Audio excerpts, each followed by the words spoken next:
What if I told you the guy who made half the country songs you cry to never wanted to be in the spotlight? Tommy Detamore just died at 70, sudden and quietly. The kind of exit that makes the entire Texas music scene stop mid-bear and go, wait, the Steelman is gone? And if you're sitting there thinking, who? Congratulations, you've just proven how good he was at his job. Now picture this, Charlottesville in Virginia. High school students named Tommy picked up a regular guitar like every other teenager in the 70s. Then college hits, and some absolute menace named Buddy Charlton, Ernest Tubbs' old steel player, hands him a pedal steel. One lesson later and Tommy's brain rewires itself. Suddenly the guitar isn't enough. He needs the crying, the swooning, the my dog died and my truck left me sound that only a steel can make. Now fast forward to 1981, this Virginia boy packs up and moves to Texas to play for Darryl McCall.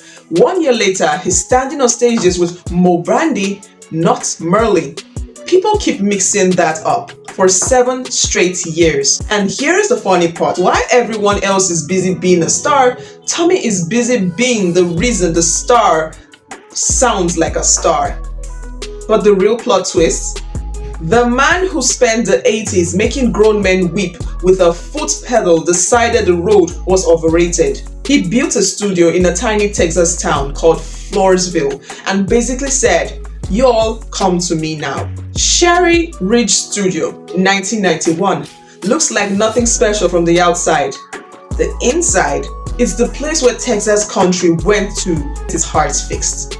Tommy wasn't just playing steel anymore. He was producing, engineering, mastering, playing dobro, mandolin, banjo, and basically anything with strings that wasn't a violin.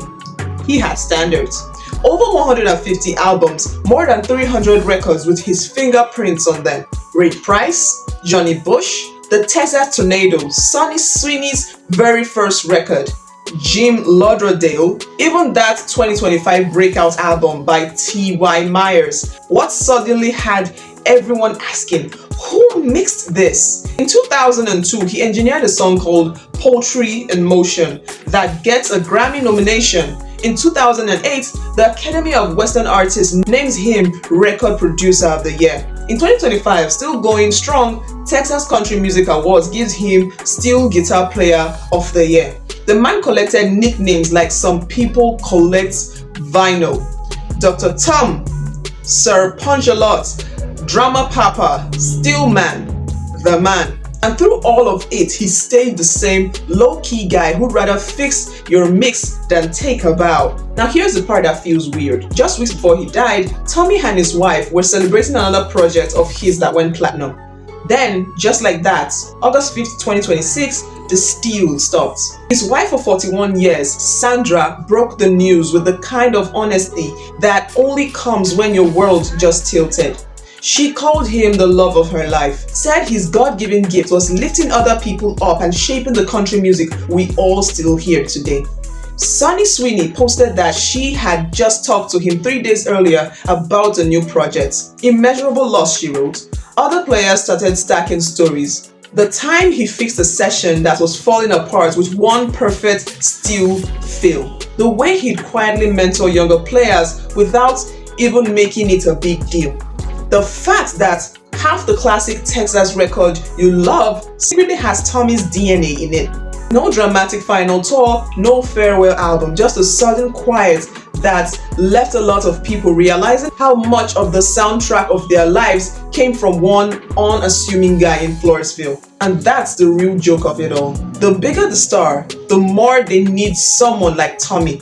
The more invisible he stays, the more indispensable he became.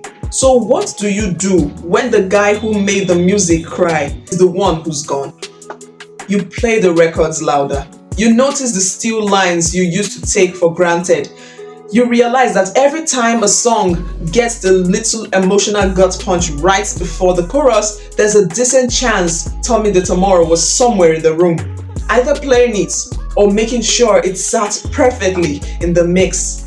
His music doesn't need a big farewell speech already living in the speakers of every truck that still plays real country. Every honky-tonk that still believes in pedal steel. Every young player who just discovered what a volume pedal and a good new never can do. Tommy Detamore never chased the spotlight. He just kept the lights on for everyone else. And that, somehow, is the most country ending imaginable. His music will live on. The rest of us will have to keep listening close enough to hear it. Now don't forget to like and subscribe, and I will see you on the next one.